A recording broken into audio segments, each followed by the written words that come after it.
patience. Patience is an essential characteristic to have in order to reach anything that is important in life. And why do we say that? Well, because people who don't have patience, they leave things half done or they don't even start them. Have you ever been in a situation where someone says, let's do this, and the other person replies, oh, no, I don't have patience to do that. Well, this is a moment where patience is lacking. And how can we grow patience? The ingredient number one, to have patience, we need to acknowledge the time it takes to make things happen. Having the proper knowledge about the process, it stops me from becoming agitated because I know in moving from point A to point B, I need at least half an hour. Or depending on the traffic, it can take, up to 1 hour and a half. So I know that this is the expectation. I know that 9 months are necessary for a baby to be born. Therefore, time awareness is a type of knowledge. And clarity about the road ahead. And clarity helps me to avoid being stressed or desperate. And above all, clarity helps me to avoid being in a state of anger, which is the opposite of being patient. And I call it clarity because one of the big problems we have in this century is wanting something for nothing. If I want a certain outcome, but I'm not willing to accept the time it takes for the entire process, I will become frustrated. So when it's time for me to decide whether I want something or not, I need to take into account the price, the effort, the time it will take, and then I can have a more conscious decision. But that by itself is not enough. The ingredient number two is that I need passion. And when we say that person is very patient, that sometimes you may think of some gray old man sitting in a rocking chair with a passive posture, the kind of man that moves very slowly if he happens to move at all. In that example, I think we are confusing being patient with being passive, with sluggishness, with laziness, with conformity, with resignation. But those who only see from a distance, they struggle to tell the difference between these two types of behavior, the actions of a passive person and the actions of a patient one. Because we have to look on the inside, the emotions that are motivating, and we have to see if there is passion or not. Actually, passion and patience, they share the same root. Passion is the sense of suffering, enduring, persisting. And again, passion is what it takes me to the first ingredient, which is to understand the maturation period, the time of things. We achieve that sort of resistance by basically taking two routes. The first, which is the easiest, is when we immediately feel a great deal of pleasure in this activity that we're doing.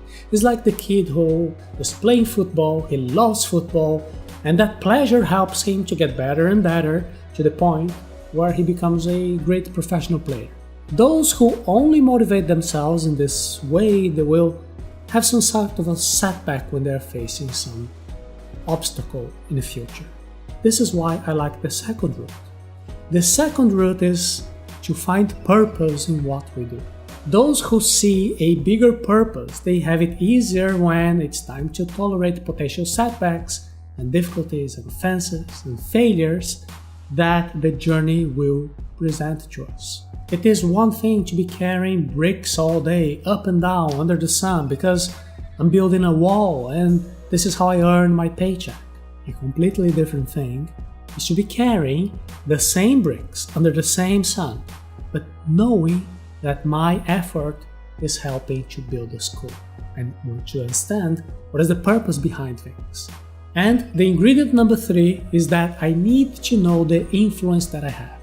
There is a prayer that asks serenity to be able to accept the things that cannot be changed, courage to change the things that can be changed, and wisdom to know the difference between these two. When I am resigned and passive, I'm no longer looking to change things. I'm giving up these sort of changes that could have been applied to improve me, improve my life, make things better, improve my community, my society.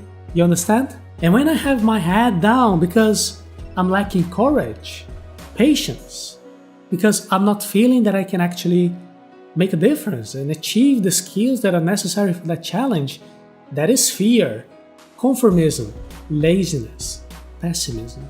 On the other hand, serenity and patience are useful when we are facing situations in which we just cannot change the facts that have already taken place. In situations like this, I could even have health problems if I would put myself in a state of impatience, of denying reality, of attachment to the past that is no longer here. And where does wisdom step in? We are talking here about the kind of wisdom that is going to tell us whether we are in the middle of a bad situation that needs our intervention to be changed, to be corrected, right? Don't people say patience has limits? So this is a situation that is lasting longer than the ideal time. We can therefore notice that what we are often lacking is not patience, but wisdom. If I lose my patience and I regret doing so, it's because I have misunderstood the situation, that I should be more serene. However, I was angry, intolerant, selfish.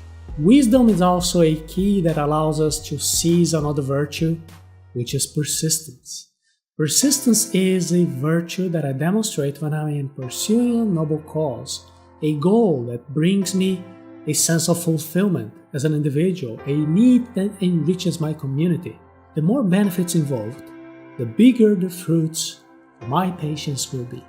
Persistence can be harmful as well.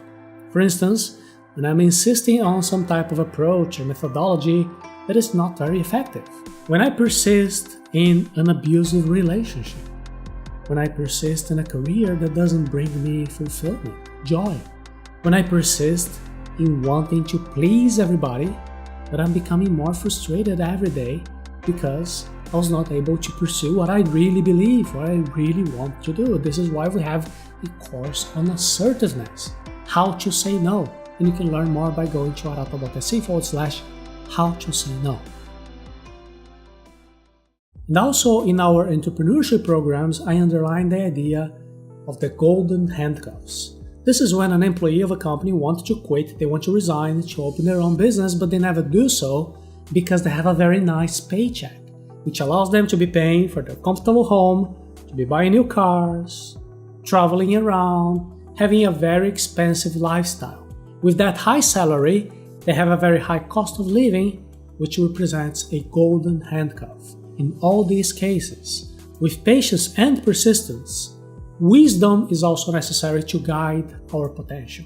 If you have already completed the Productivity Ninja course, take a look again at our video number 5, in which we train our emotional intelligence or patience. And if you don't have access to Productivity Ninja, it's very easy, I'll give you the link. You can go to arata.se/time management. And all the best for you.